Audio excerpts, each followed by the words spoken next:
किसी गांव में एक साधु रहा करता था। वो जब भी नाचता था तभी बारिश होती थी।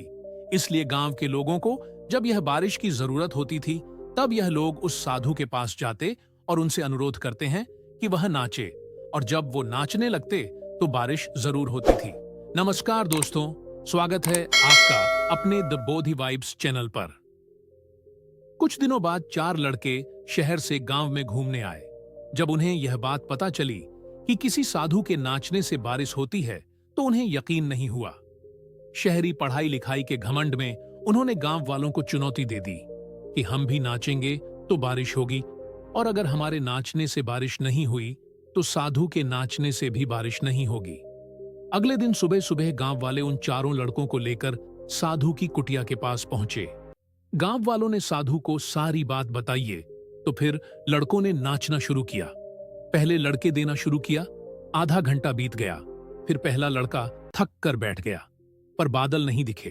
कुछ देर बाद दूसरे लड़कों ने नाचना शुरू किया और 1 घंटे बीतते बीतते वह भी थक कर बैठकर अब बाकी दोनों लड़कों ने भी ऐसा ही किया, पर बारिश नहीं हुई।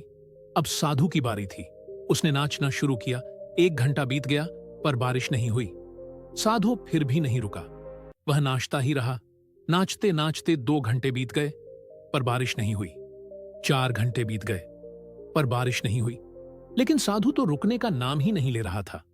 धीरे धीरे शाम ढलने लगी कि तभी बादलों की गड़गड़ाहट सुनाई दी और थोड़ी देर बाद जोरों की बारिश होने लगी। यह देखकर चारों लड़के दंग रह गए और तुरंत सालों से क्षमा मांगी।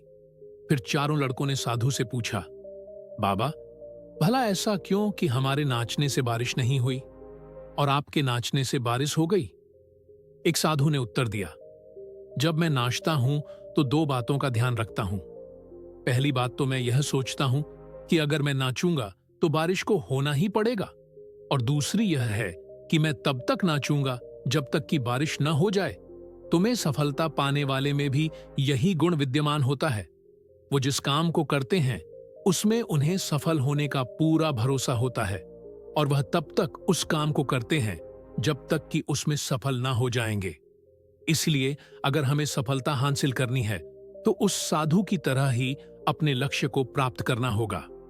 दोस्तों, अगर कहानी पसंद आई हो तो द बोधि वाइब्स चैनल को सब्सक्राइब करना ना भूलें। मैं आपके लिए ऐसी नई कहानियां लाता रहूंगा।